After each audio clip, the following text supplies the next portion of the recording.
무엇인가 두 번째 이제 말씀을 또 증거할 텐데요. 오늘 보실 말씀은 빌립보서, 신약 성경 빌립보서 1장 20절에서 24절까지 나와 있는데요. 여러분 성경으로 30절 마지막 절까지 한번 다 같이 한번 읽어보도록 하겠습니다. 1장 20절에서 30절까지 말씀을 읽어보겠습니다. PPT는 앞에 24절까지만 준비되어 있을 텐데 여러분 성경책으로 20절부터 30절까지 저 한 절, 여러분 한 절 돌아가면서 읽도록 하겠습니다. 나의 간절한 기대와 소망을 따라 아무 일에든지 부끄러워하지 아니하고 지금도 전과 같이 온전히 담대하여 살든지 죽든지 내 몸에서 그리스도가 존귀하게 되게 하려 하나니,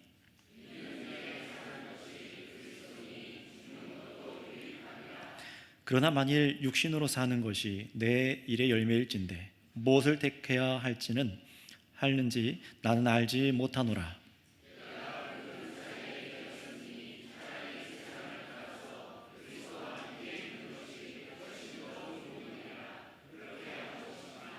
내가 육신으로 있는 것이 너희를 위하여 더 유익하리라.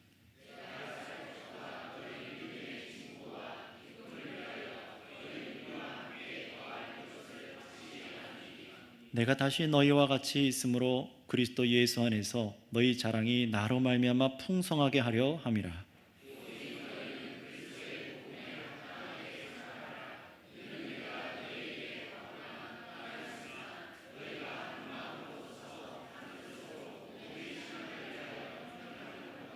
무슨 일에든지 대적하는 자들 때문에 두려워하지 아니하는 이 일을 듣고자 함이라.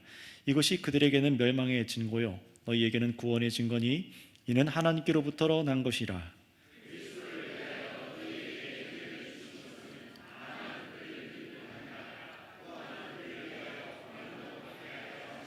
같이 읽어볼까요? 시작.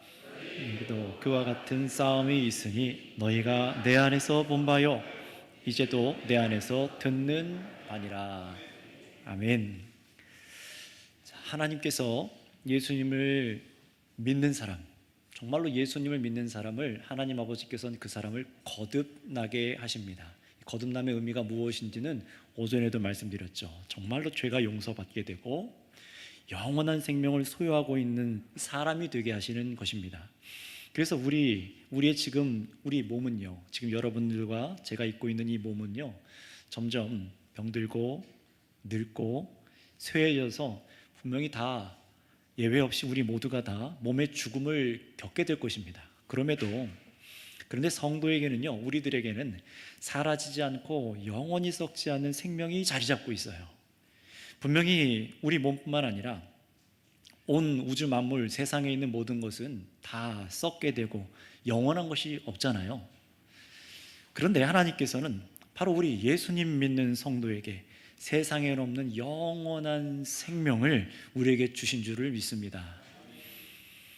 바로 그것을 주신 거예요. 생명입니다. 영원히 썩지 않는 생명, 예수님이에요. 그렇다면 우리 안에 두신 이 생명의 정체가 무엇이라고요? 바로 부활하신 예수님입니다. 그냥 십자가에 죽은 예수님이 아니에요. 우리가 십자가의 예수님을 증거하지만 우리와 함께 살아 계신 분은 그냥 죽어있는 예수님이 아니라 부활하신 예수님입니다. 살아계신 예수님이십니다. 다시 살아나셨다가 어디 좀 살다가 또 돌아가신 분이 아니라 영원히 살아계신 바로 그 예수님을 말씀하시는 거예요. 그러니 우리가 거듭나서 새롭게 될 수 있는 이유가 무엇입니까? 우리가 영원한 생명을 갖고 있는 이유는 바로 십자가에 죽으시고 죽음에서 부활하신 오직 누구요? 예수 그리스도 때문입니다. 그러니 여러분이 예수님을 믿고 나서 삶 속에서 어느 순간 은혜가 부어져서 예수님을 믿고 나서 거듭나는 순간이 분명히 있었을 겁니다. 바로 그 거듭나게 될 때 성령 받을 때 일어나는 일이 무엇이냐? 하늘에 계신 예수 그리스도와 성령으로 연합하는 신비의 일인 거예요. 이것은 정말로 신비의 일입니다. 우리가 머리로 다 알 수 없는 일이죠. 그래서 로마서 6장 5절 말씀에는요, 이 진리를 이렇게 말씀하고 있어요. 우리 다 같이 찾아서 로마서 6장 5절 말씀도 같이 한번 읽어보도록 할까요? 6장 5절입니다. 시작. 만일 우리가 그의 죽으심과 같은 모양으로 연합한 자가 되었으면 또한 그의 부활과 같은 모양으로 연합한 자도 되리라. 이 말씀 잘 보세요.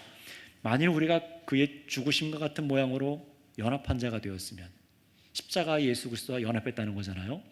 우리는 그것을 믿습니다. 그래서 내 죄가 사함받은 것을 믿잖아요. 그런데 그렇게 되었으면 또한 그리스도의 부활, 그의 부활과 같은 모양으로도 연합한 자도 되리라. 아멘. 복음은 분명히 거기까지 얘기하고 있습니다. 죄사함만이 아니라 부활하신 예수님과 연합했다는 거예요. 그러니 믿는 사람은요, 죽었다가 살아나신 예수님과 연합해 있는 겁니다. 그래서 성도는요, 이 세상에서 어떤 고난을 당하던, 죽음을 당하던, 변하지도 없어지지도 않는 살아있는 엄청난 소망을 갖고 지금 신앙생활을 하고 있는 거예요. 그래서 우리도 예수님께서 이 땅에 계실 때 어떻게 하셨어요? 우리가 요한복음 말씀에 확인한 것처럼 이 땅에 계실 때 하늘을 우러러 정말 영생하신 하나님을 바라보면서 기도하셨던 것처럼 우리도 어떻습니까? 이제 우리의 살아있는 소망, 바로 예수님이 하나님 아버지와 함께 계신 것을 늘 생각하면서 부활하신 예수님이 지금 나와 함께 계시고 내 안에 역사하고 계시다는 사실을 잊지 않고 살아갈 수 있게 하신 것입니다. 그러니 이 부활의 신앙이 여러분 안에, 우리 성도님들 안에 분명할수록 내가 산 소망으로, 살아있는 소망으로 거듭나 살고 있는 것이 점점 선명해질수록 고난이 와도 다시 기뻐할 수 있는 것이죠. 우리 몸에 질병, 그리고 또 장애, 또 세상의 여러 가지 위협, 또 심지어 죽음이라는 것도 빼앗지 못하는 살아계신 예수님이 하늘에 계십니다. 그렇게 얘기하시는 거예요.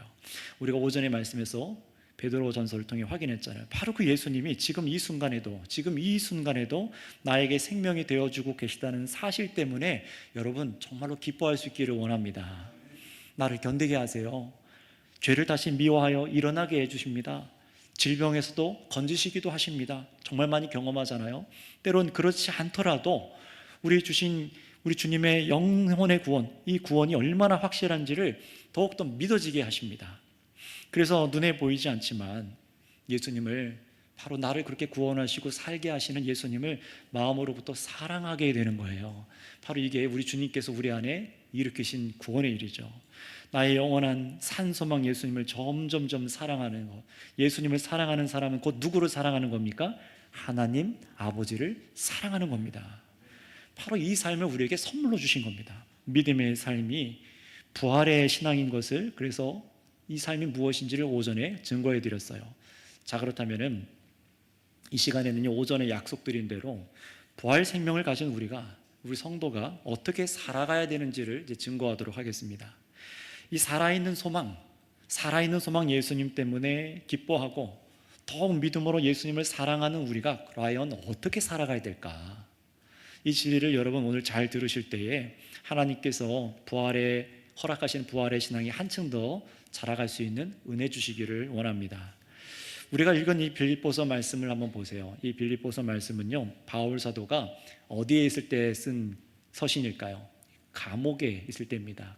감옥에 갇혀 있을 때에 쓴 말씀의 편지예요. 그런데 바울 사도가 왜 감옥에 갇혀 있었을까요? 사도행전 몇 군데에서 그 힌트를 주고 있는데요, 바로 예수님의 부활을 증거했기 때문에 그렇습니다. 정말로 그런지 두 군데를 읽어볼게요. 사도행전 23장 6절과 24장 21절 앞에 준비된 화면 말씀을 통해서 같이 한번 읽어보도록 할까요? 다 같이 읽겠습니다. 시작. 바울이 그 중에 일부는 사두개인이요 다른 일부는 바리새인인 줄 알고 공회에서 외쳐 이르되 여러분 형제들아, 나는 바리새인이요 또 바리새인의 아들이라. 죽은 자의 소망 곧 부활로 말미암아 내가 신문을 받노라. 이어서 24장 21절 시작. 오직 내가 그들 가운데 서서 외치기를 내가 죽은 자의 부활에 대하여 오늘 너희 앞에 신문을 받는다고 한 이 한 소리만 있을 따름이니이다 하니. 아멘. 다른 죄를 져서 자기가 끌려가서 감옥에 갇히고 신문을 받는 게 아니래요. 오직 죽은 자의 소망, 바로 부활함, 예수 그리스도의 부활을 증거하다가 내가 이렇게 매여 있다라고 지금 얘기하는 겁니다.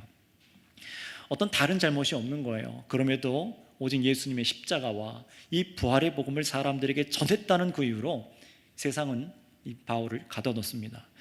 사실 이 바울은요, 자신이 이렇게 옥에 갇히는 것뿐만 아니라 계속해서 예수님 부활을 전하면은 미움받다가 죽임당할 것을 알았을까요? 몰랐을까요? 어렴풋이 알고 있었습니다. 왜냐하면 이 바울 역시 부활하신 예수님 만나기 전에 이 사람은 어떻게 살았던 사람이에요? 이 사람도 바리새인들 중에서 앞장서서 예수 믿는 사람들을 죽이려고 앞장섰던 사람이잖아요. 교회를 찾아다니면서 어떻게 예수 믿는 사람을 죽이려고 교회와 예수님을 핍박했던 사람이 바울입니다. 그러니 잘 알고 있는 거예요. 자기가 예수님 믿고 이 부활의 주님을 증거하면은 자기가 어떤 일을 당할지를 알고 있는 사람입니다. 따라서 바울이 예수님의 부활을 전하는 것은요, 뭐를 건 겁니까? 자기의 목숨을 건 거죠. 목숨, 이 숨을 건 겁니다. 호흡이 끊어질 것을 건 겁니다. 목숨을 내놓고 시작한 일이에요. 죽을 수 있다는 것을 알고 있는 거죠. 그래서 지금 이 바울이 옥에 갇혀 있을 때 무슨 생각을 하고 있었을지 여러 번 생각해 보세요. 어쩌지? 내가 너무 열정적으로 좀 격하게 표현해서 내가 좀 나댔나? 감옥에 갇힐 줄은 몰랐는데 너무 괴로운데 나 좀 하루빨리 좀 꺼내달라고 우리 성도들한테, 감옥 밖에 있는 성도들에게 나를 위해서 로마 황제에게 좀 탄원서 좀 내달라고, 나 좀 빼달라고, 살게 해달라고 조마조마한 그런 마음으로 막 오매불망하면서 감옥에 갇혀 있었을까요? 전혀 그렇지 않습니다. 오히려 바울은요, 이렇게 말씀하고 있어요. 우리 20절에서 21절 말씀 같이 다 같이 한 목소리 읽겠습니다. 21절입니다. 시작.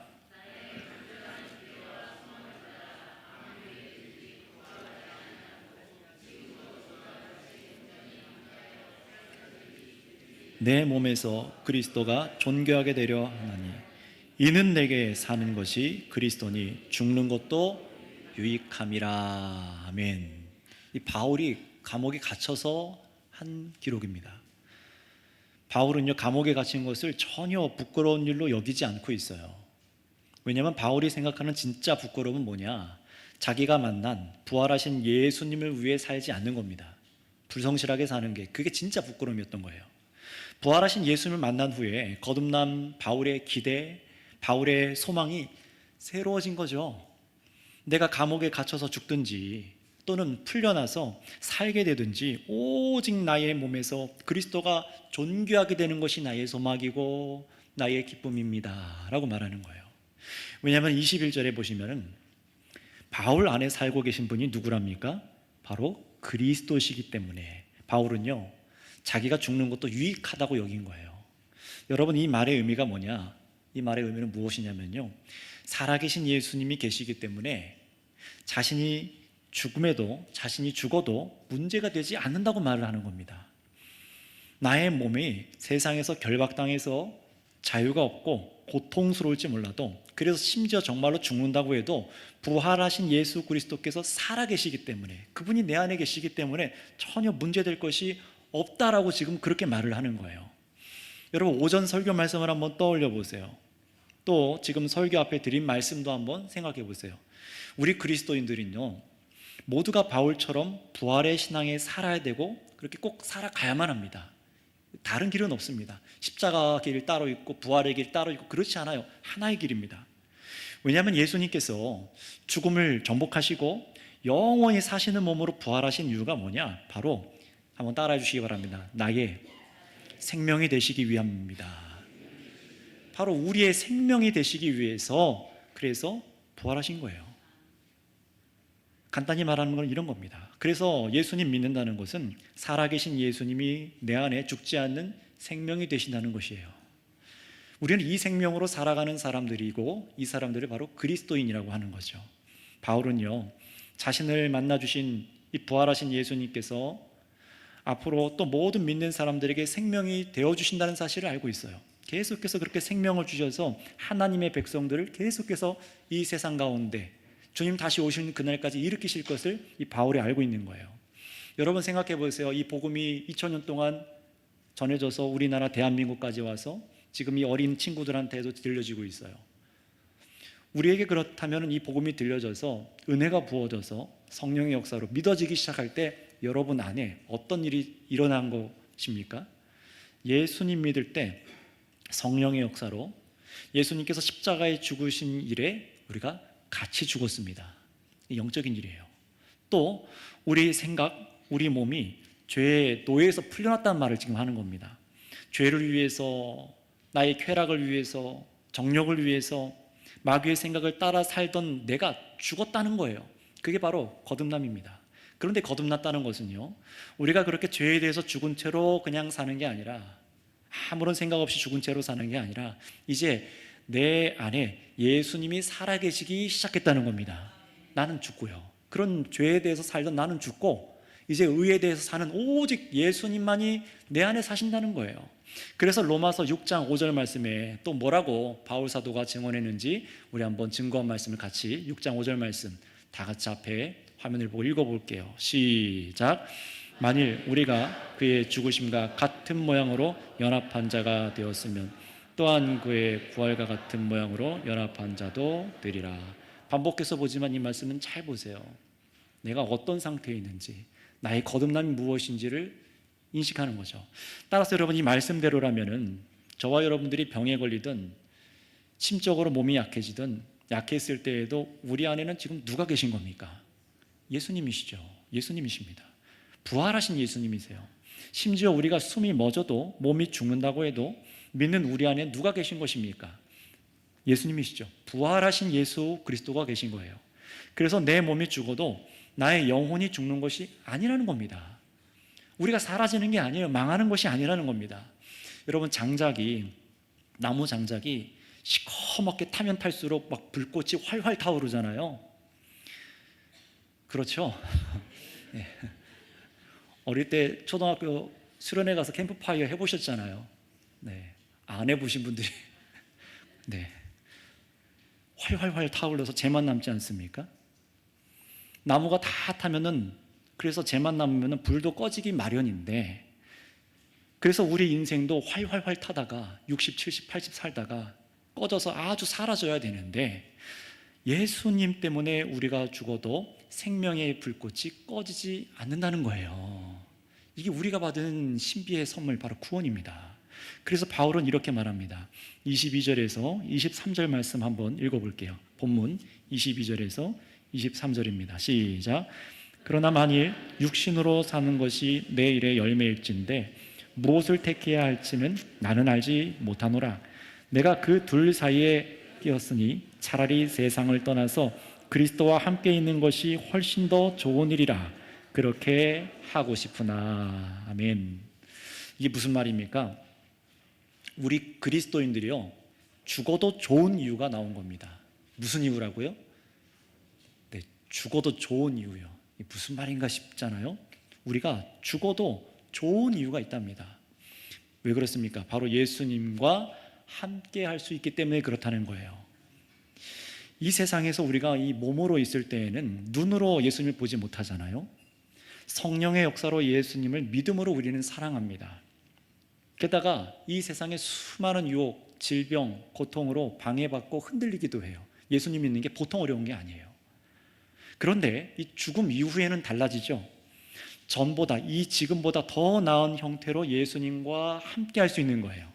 두 눈으로 예수님을 목격하고 보고 더 이상 어떤 세상의 유혹이 다가오지 않고 몸에 질병도 없고 고통도 없이 죽음도 없이 사랑하는 예수님과 함께 할 수 있는 것입니다. 물론 이것은 예수님을 사랑하는 사람만 기쁨으로 누리는 것이죠. 그래서 부활의 신앙으로 살아가는 우리는 그리스도인들에게는 죽음이란 두려운 것이 아니라 오히려 죽음은 예수님께 나아가는 문과 같은 것입니다. 죽음이 무엇이라고요? 예수님께 나아가는 문과 같은 것이다 라고 말씀드렸습니다. 물론 믿지 않는 사람들에게는 여전히 죽음이란 미지의 세계이고 두렵고 생각하고 싶지 않은 것이고 실제로 돌이킬 수 없는 심판의 문이 확실하지만, 예수 그리스도께서 이 땅 가운데 내 안에 살아있는 것을 정말로 믿는 성도들에게는 죽음은 마치 유익한 겁니다. 정말로 유익한 겁니다. 죽음마저도요. 여러분, 이런 경험이 있는 분들이 좀 계실 겁니다. 삶이 너무너무 힘겨워서 이 세상을 떠나고 싶고, 예수님만 생각하면 나도 주님 곳에 있고 싶다고 눈물이 막 주룩주룩 흐른 경험들 혹시 있는 분들 계실 것 같습니다. 그게 경제적인 엄청난 압박이든 사람에 대한 고통이든 자기 자신의 몸에 병이 생겨서 고통으로 꿈쩍할 수 없을 때에도 어떻게 되죠? 그냥 아무 말도 못해요. 그냥 주여, 주님, 이 소리밖에 안 나오잖아요. 차라리 그래서 그때 이 몸을 떠나서 주님, 나 주님과 함께 있는 것이 나에게 더 유익합니다 라고 그렇게 생각해 보는 거죠. 이런 상황을 안 겪어본 분들은 잘 모를 겁니다. 그러나 꼭 그런 극한 상황에 내몰리지 않아도 우리가 영광의 하나님을 보고 함께 한다는 것은요, 이 세상에서 누리는 그 어떤 일들보다 가장 만족스럽고 기쁜 일임에 확실합니다. 예수님 만나는 것은 정말로 기쁜 일인 거예요. 하지만 바울의 고민이 한 가지 있어요. 주님께 가는 것이, 죽어서 이 몸을 떠나서 주님께 가는 것이 아주 좋은 일이지만 바울에게도, 그럼에도 불구하고 이 세상에서 여전히 살아서 활동하는 것이 열매 맺는 사명의 일이라는 것을 알기 때문에 이 고민이 생긴 겁니다. 그래서 뭐라고 합니까? 죽어서 예수님께로 가는 것과 이 세상에서 살아가는 것을 뭘 택해야 될지 내가 모르겠다 라고 지금 바울 사도가 얘기해요. 주님을 향해 가고자 하는 그 열망이 있고요, 또 어떻게 하고요? 이 세상에서 감당해야 될 사명 가운데 중간에 껴있다고 지금 자신의 입장을 표현하는 겁니다. 물론 바울이 죽고 사는 것을 스스로 선택할 수는 없어요. 사람의 몸이, 우리들의 몸이 죽고 사는 것은 하나님의 소관입니다. 하나님의 소관이에요. 그래서 사람을 살해하거나 죽이거나 낙태를 하거나 안락사라던가 사람의 생명을 임의로 우리가 취하는 일은 그토록 무서운 죄라는 것이죠. 죄입니다. 오직 하나님께만 우리 모든 사람을 더 살도록 하시거나 그만 살도록 하는 결정권이 하나님께 있으신 거예요. 그래서 바울은 여기서 나를 죽게 해주세요, 얼른 고통에서 벗어나게 해주세요 라고 하나님께 조르거나 그런 간청을 하려는 것이 아니에요. 왜냐하면 그것은 옳은 믿음이 결코 아니기 때문에 그렇습니다. 아무리 고통스러워도 스스로 여길 떠난다? 절대 그거는 옳은 신앙이 아닙니다. 물론 자신의 유익만을 생각하면, 바울이 자신의 유익만을 생각하면 죽어서 예수님 곁에 가는 것이 좋은 것이지만, 저 원수들 손에 죽임당해서, 하지만 하나님께서 자신을 여기 이 세상에 살도록 더 두신다고 해도 역시 하나님의 선하고 좋은 뜻으로 두시는 것이기 때문에 괜찮은 거라는 거예요. 좋다는 거예요.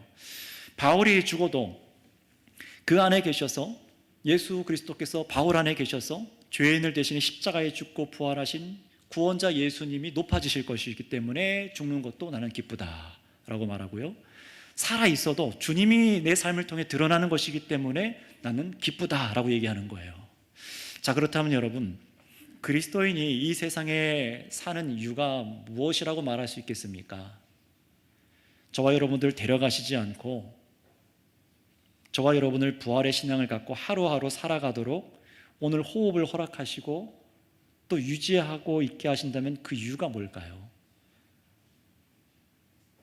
죽은 목숨이었는데 다시 호흡을 허락하셨다면 그 이유는 바울처럼 우리 삶으로 예수님을 높이기 위해서인데, 그렇다면 과연 우리가 살면서 어떻게 몸으로 예수님을 높이도록 하신 것일까요? 여러분, 그 답을 우리 먼저 24절, 25절 말씀으로 한번 읽어보겠습니다.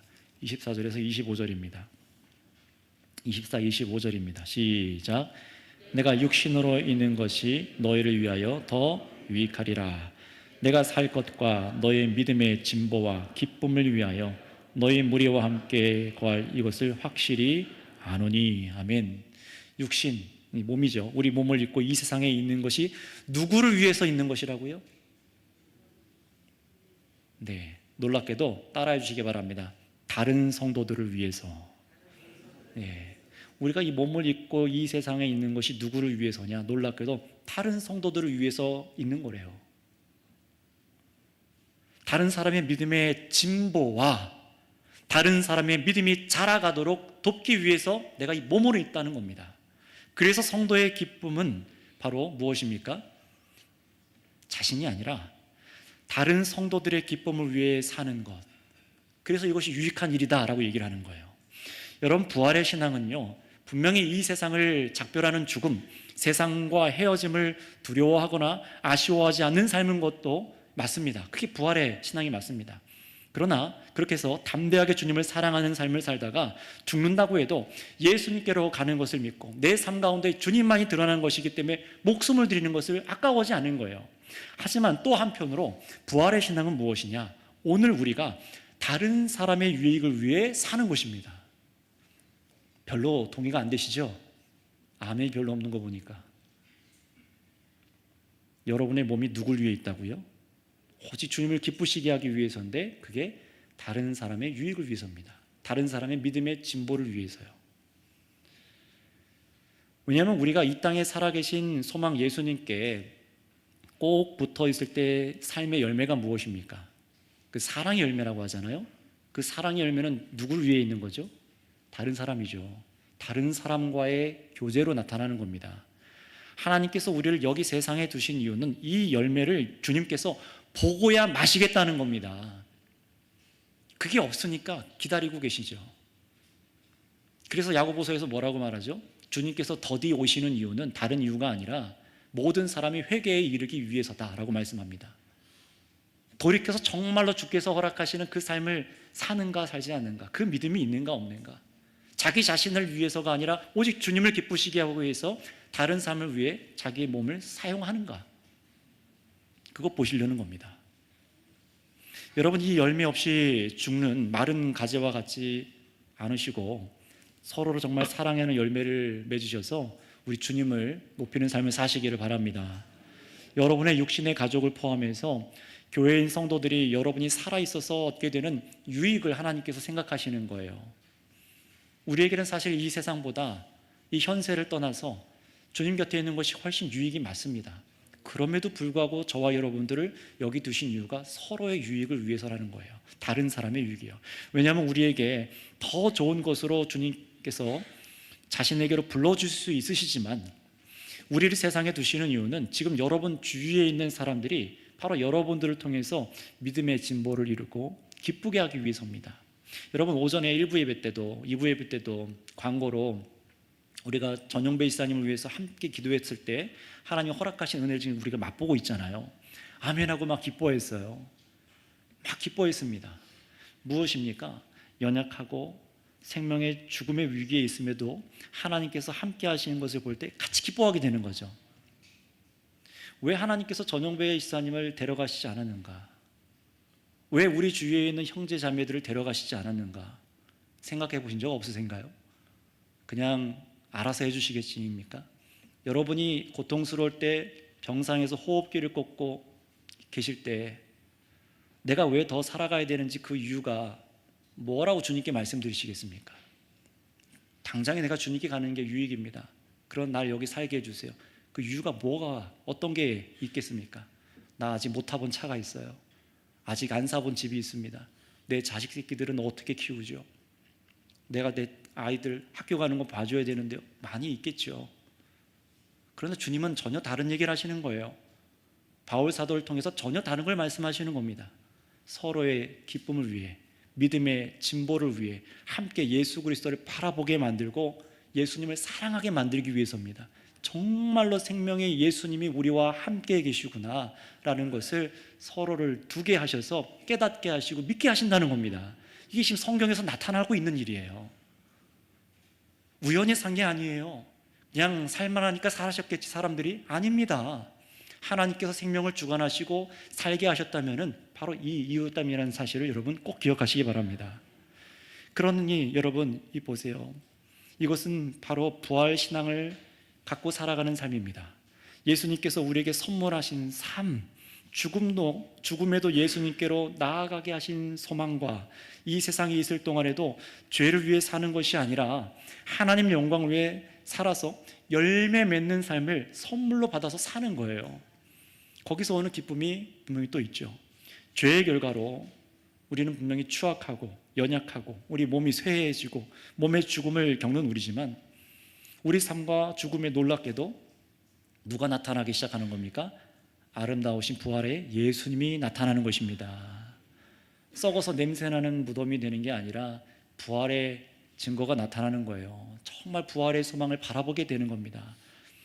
그래서 여러분 장례식장 가면은요, 우리 성도님들 보면은 교회 다니는 분들은 앞에 폐에다가 뭐가 같이 돼 있죠? 십자가가 돼 있잖아요.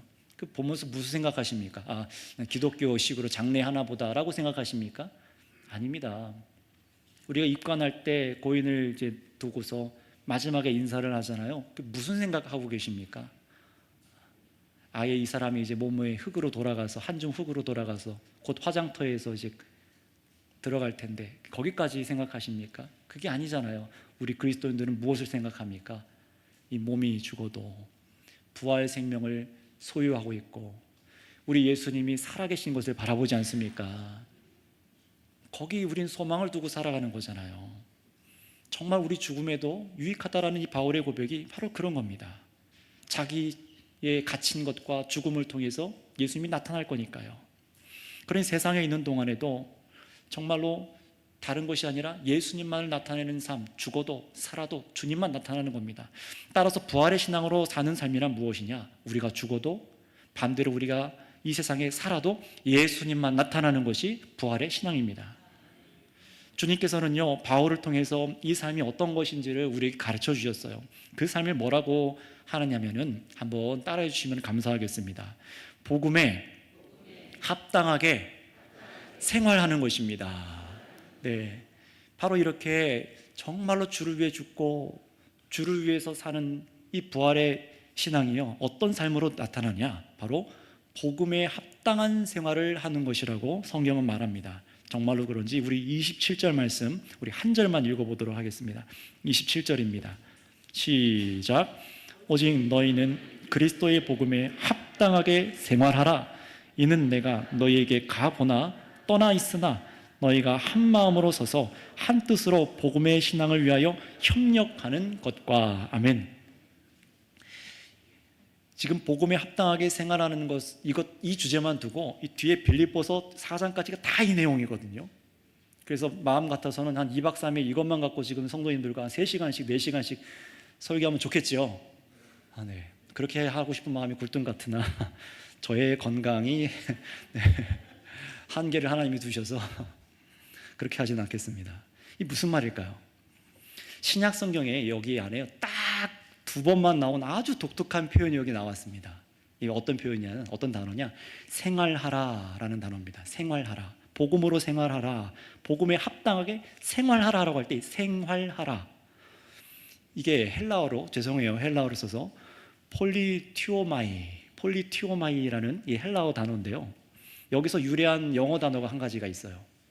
뭘까요? politics라는 정치라는 단어가 여기서 나옵니다. 생활하라. 폴리티오마이라는 단어에서 politics 하는 정치라는 단어가 영어가 만들어져요. 여러분, 이 말은요, 무슨 말이냐? 우리가 복음에 합당하게 정치 정당을 만들고 세상 정치를 복음화하라, 그런 얘기가 전혀 아닙니다. 오해하시면 안 돼요. 이 말은요, 하나님의 시민답게 살라는 겁니다. 부활의 소망을 하늘에 간직한 사람답게 이 세상에서 그 삶을 나타내 보이라고 말씀하는 거예요. 여러분, 그게 어떻게 사는 거죠? 어떻게 하는 게 하늘의 하나님의 시민권자처럼 사는 것일까요? 27절에 이렇게 말합니다. 너희가 한 마음으로서 서서 한 뜻으로 복음의 신앙을 위하여 협력하는 것이다 라고 말하는 거예요. 이 한 마음으로 협력해야 될 복음의 생활이 무엇인지는 빌립보서 연속 설교 강해 때 자세하게 여러분 듣게 되시겠지만, 우선 한마디로 정리하면 이런 겁니다. 이 한마디가 좀 기니까 잘 들어보세요. 그게 무엇이냐? 세상의 여러 가지 유혹, 공격, 여러 고난에도 예수님을 향한 복음에서 서로가 떨어져 나가지 않도록 구원을 함께 이뤄가는 삶을 사는 겁니다. 그게 예수님 때문에 감옥에 갇히는 일이 생기든 오해받는 일이 생기든 심지어 병들어 죽는 일이 벌어져도 견뎌서 섬겨서 여러분 옆에 다른 사람들, 바로 그들 입으로 예수님이 정말 주인이십니다 라고 고백할 수 있도록 합당하게 살라는 겁니다. 이게 빌립보서 뒤에 계속 나옵니다. 궁금하신 분들은 돌아가셔서 읽어보세요. 그래서 2장 마지막에 보시면은요, 빌립보서 2장 마지막에 보시면은 어떤 사람이 등장하냐면 병에 걸려서 곧 죽을 병에 걸린 사람, 에바브로디도라는 사람이 나옵니다. 바울의 동역자인데요, 예수님의 복음을 위해 살다가 이 사람이 죽을 병에 걸렸어요. 얼마 지금 숨이 남지 않은 겁니다. 끝까지 흔들리지 않습니다. 그럼에도 불구하고 바로 그런 글을 빌립보 교인들한테 보낼 테니까 뭐라고 말합니까? 그 사람을 기쁨으로 맞으세요라고 빌립보 교인들한테 권면하는 거예요. 아니, 죽을 사람 보내놓고서 무슨 은혜가 된다고 그를 맞이합니까? 그런데 바울은 그게 아닙니다. 죽어가는 그 몸을 보라는 게 아니라 누구를 보게 하시는 겁니까? 그렇죠. 부활하신 예수님을 보라는 거예요. 그 몸에 역사하고 있는 예수님을 보라는 겁니다. 그래서 기쁨으로 그걸 맞으라고 권면하는 거예요. 왜 그렇게까지 하는 거예요? 바울도 옥에 갇혀 있고 이 에바브로도 디도도 죽을 병에 걸려서 빌립보까지 가가지고 이 서신을 전하고 같이 교제하고 하는 이유가 무엇입니까? 이 교인들의 믿음의 성장을 위해서입니다. 정말로 그렇게 사는 거예요. 말만이 아니라 정말로 그렇게 사는 겁니다. 여러분 여러분들이 형제자매가 복음의 일꾼들이 막 감옥에 갇힌다고 생각해 보세요. 우리 여기 있는 우리 장로님들, 우리 몇 분 안 보이시는데 여기 우리 장로님들이 막 복음에 앞장서다가 저 감옥에 갇힌다고 생각해 보세요. 부천 오정 경찰서에 다 끌려갔다고 생각해 보세요. 어떤 심정이 들겠습니까? 심지어 죄송합니다, 여기 계신 우리 안수 집사님들 막 죽을병에 걸린 것을 보면 어떻게 생각할 거예요? 열심을 다해가지고 막 헌신하고 우리 찬양팀 갑자기 다음 주에 못 나오는데 알고 보니까 단체로 막 병이 걸렸어. 무슨 은혜가 되겠습니까? 그렇게 우리가 생각할 수 있잖아요. 아니, 주를 위해 사는데 무슨 이런 어려움이 생길 수 있는가? 여러분, 그때 여러분 어떤 생각이 드실까요? 담임 목회자가 아팠을 때 여러분 무슨 생각하셨습니까? 장로님과 권사님이나 예수님 잘 믿는 형제자매가 여러분 가족이 열심을 해서 믿는 사람이 아프게 되었을 때 무슨 생각하셨습니까? 경제적으로 어려움 당할 때 무슨 생각하셨습니까? 다른 사람들이 수군거리는 것에 동조하셨나요? 의기소침해지거나 예수님 믿는 거 무슨 소망이 있겠어? 의기소침해지거나 빌립보 교인들을 공격한 할례를 받아야 된다고 말하는 가짜 복음을 말하는 사람들처럼 오늘날에 공로를 쌓아야 되고 정성을 들여야 된다는 말에 흔들리실 겁니까? 그래서 병에 걸리지 않고 잘 먹고 장수해야 그게 복이고 복받은 교회라고 말하는 그런 사람들한테 휘둘리실 겁니까? 바울은요, 빌립보 성도들이 어떤 상황에서도 부활하신 소망 예수 그리스도를 바라보고 하늘에 우리 생명이 안전하게 보존되어 있는 것을 믿는 정말 하늘의 시민권자처럼 이 세상에서 흔들리지 않고 살 수만 있다면, 성도들이 정말로 그렇게 흔들리지 않고만 살 수 있다면 세상의 공격을 자기가 받고 질병이 걸려고 어떤 고난이 와도 정말로 그렇게 성도들이 똘똘 뭉쳐 살아갈 수만 있다면요, 바울이 뭐라고 말하냐? 자신의 생명을 아끼지 않고 희생해서 드릴 길 기뻐한다고 말합니다. 자신의 몸이 전제와 같이 드려져도 괜찮다라고 말해요. 다른 사람의 신앙이 성장만 할 수 있다면, 정말 예수님을 사랑할 수 있다면 내가 죽어도 좋아요 라고 얘기하는 겁니다. 여러분, 이게 부활의 신앙이 아니면 무엇이겠습니까? 따라서 성도 여러분, 저와 여러분, 우리는 오늘을 우리가 믿음을 지키는데 굉장히 많은 장애물과 위협들을 우리는 겪고 살아가고 있습니다.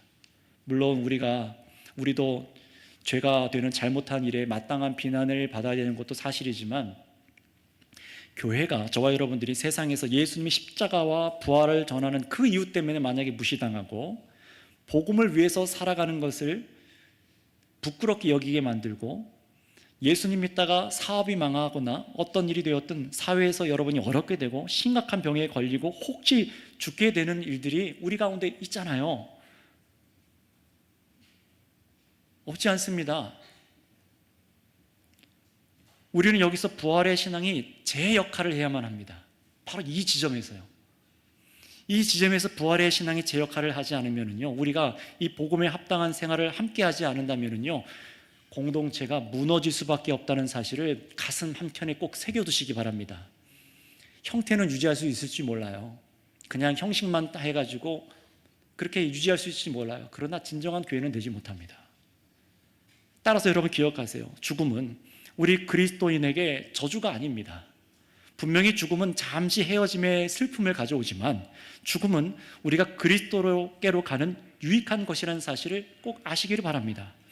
그리고 이 세상에 우리를 살게 하셨다면, 여러분 내일 아침에도 호흡하고 계시다면, 바로 나를 통해서 내게 건강이 있다면 그 힘으로 또 내가 병상에 누워서든 감옥에 갇혀서 죽을 병에 걸려서든 바로 나를 통해서 하나님께서 복음에 합당한 생활을 하게 하시기 위해 주셨다는 사실을 믿으시기 바랍니다. 그러니 복음에 합당한 생각과 말과 행동을 해서 여러분과 함께하는 여러분의 가족, 여러분의 교회 공동체 성도들이 믿음이 보존될 수 있도록, 믿음의 성장을 이룰 수 있도록 행동하는 것이 저와 여러분들이 함께 힘써야 될 삶이란 사실을 믿으시기 바랍니다. 이게 우리가 가야 될 길이에요. 앞으로 가야 될 길입니다. 따라서 여러분, 이 시간 함께 찬양할 텐데요, 우리 공동체 안에 어린아이들,